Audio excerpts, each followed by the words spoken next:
Bonjour à tous. Aujourd'hui, je suis Marie Koulibaly, cofondatrice du projet Bleu Coco. Alors, Bleu Coco, qu'est-ce que c'est? C'est une marque de décoration d'intérieur qui va sans doute devenir votre marque préférée.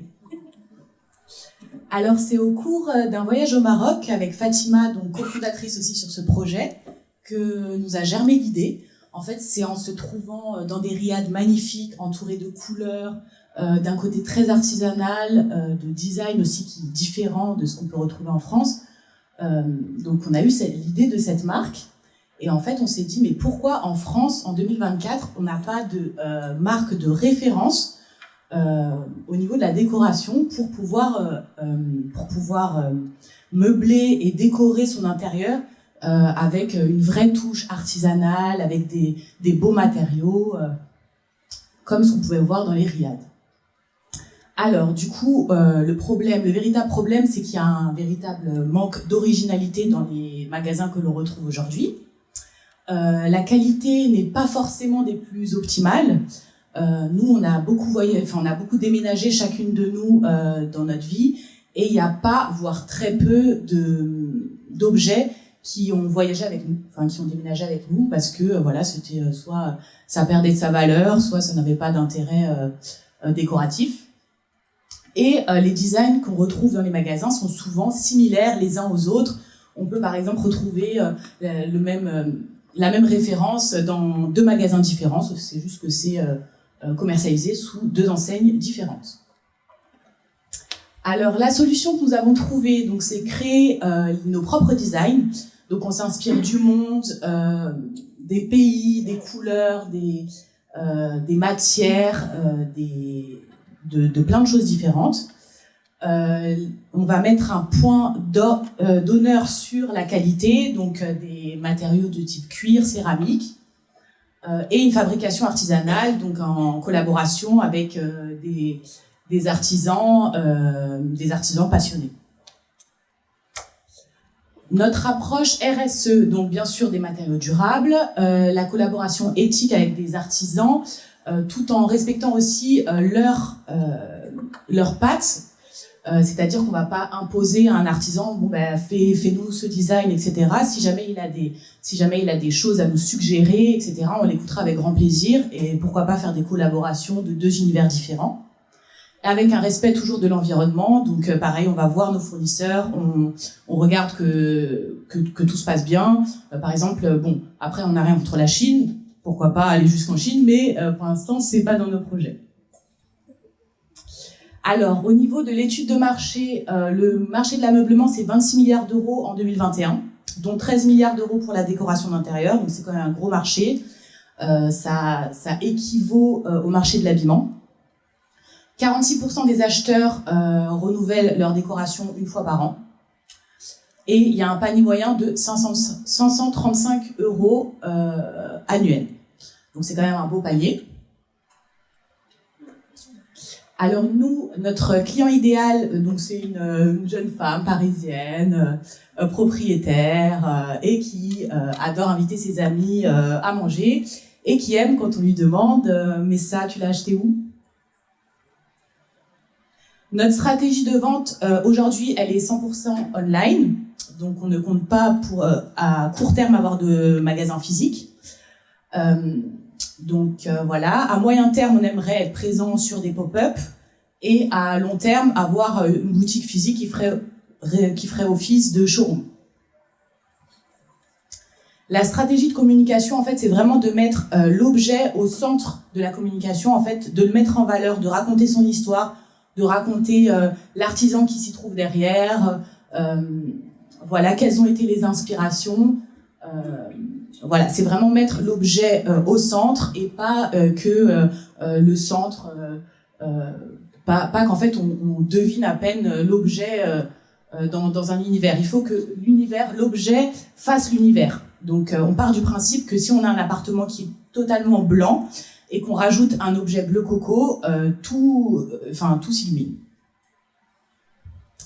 L'image de marque, alors c'est une image qu'on veut être premium, donc aussi vous allez voir par la suite que nos prix ne sont pas non plus donnés. On va mettre un point d'honneur aussi à faire un dossier presse. On aimerait bien être approché par des marques, par des journaux de type Elle Décoration. Et on ambitionne de collaborer avec des influenceurs lifestyle, des influenceurs bien sûr triés sur le volet qui font, qui sont une référence quand on décide, voilà, de meubler son appartement, etc. De type Noolita pour ceux qui connaissent. Alors, au niveau du lancement du catalogue, donc en 2024, on aimerait lancer les lampes. Donc, pourquoi les lampes? Parce que c'est notre produit phare, c'est celui-ci sur lequel on souhaite vraiment se démarquer de nos concurrents, et que c'est un produit qui nécessite quand même qui nécessite des autorisations. C'est un peu plus complexe à commercialiser que de simples objets de type coussin. Donc, et vraiment, on compte vraiment s'amuser sur les lampes. Les pieds céramiques, les abat-jours, on a un super abat-jouriste qui est sur Paris, qui fait des choses merveilleuses. Les tissus qu'on irait sourcer, on a différentes sources pour les tissus, mais voilà, des tissus qui sortent de l'ordinaire. Là, c'est pas forcément très représentatif, mais voilà. Ensuite, fin 2024, début 2025, ce seraient des petits objets de décoration. Donc là, pareil, on mettrait un point d'honneur à ce que ce soit des articles qui sortent de l'ordinaire, pas que l'on retrouve chez tous les concurrents. Donc voilà, pareil, des tissus, des broderies. Moi, à titre personnel, j'habite à Château-Rouge. Pareil, c'est rempli c'est rempli de couturiers, etc. Il y a des superbes maisons de couture qui collaborent avec les plus grands. Et voilà, c'est à côté de chez moi. Donc on les a déjà approchés. Ils sont d'accord de travailler avec nous. Et 2025, ça serait l'intégration de petits mobiliers de type, voilà, des tables en zélige, des fauteuils, la Listyle.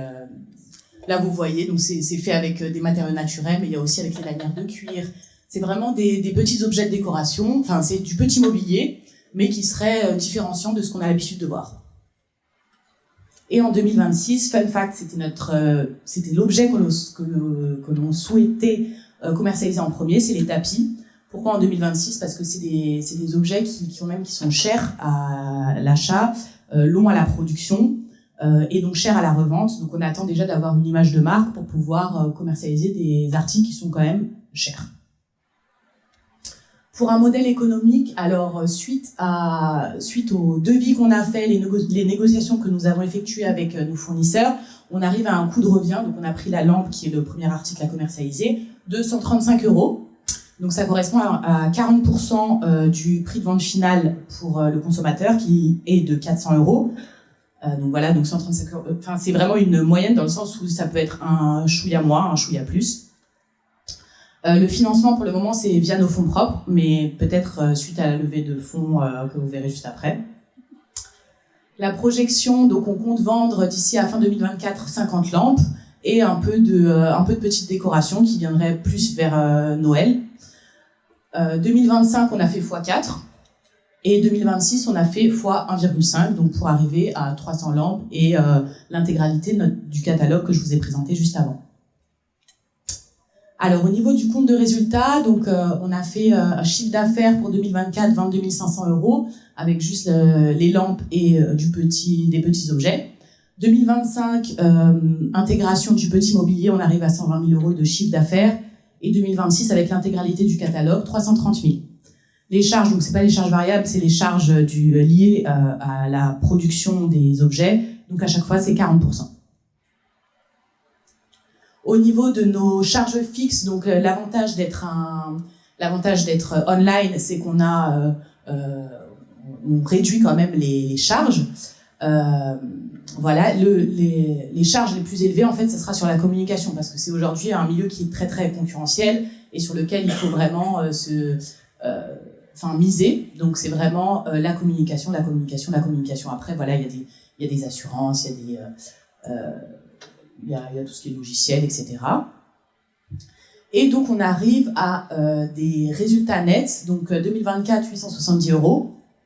2025, 27 800 € et 2026, 131 800 €. À l'horizon 2030, si tout se passe comme prévu, on arrive à 1 400 000. Alors aujourd'hui, comment vous pouvez nous aider? Nous, aujourd'hui, ce qu'on demande, c'est 30 000 euros. 30 000 euros qui serviraient pour 5 000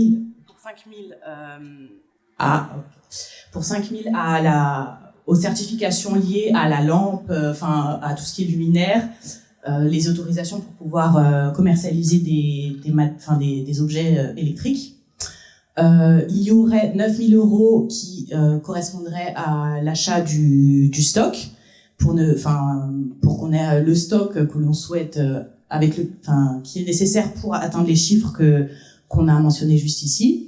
Et pour le reste, ça serait de la communication, donc pour directeur artistique, contenu, shooting photo, et ça fait 10 000. Ok, parfait. Et donc des Instagram ads, Facebook ads. Voilà. Merci beaucoup.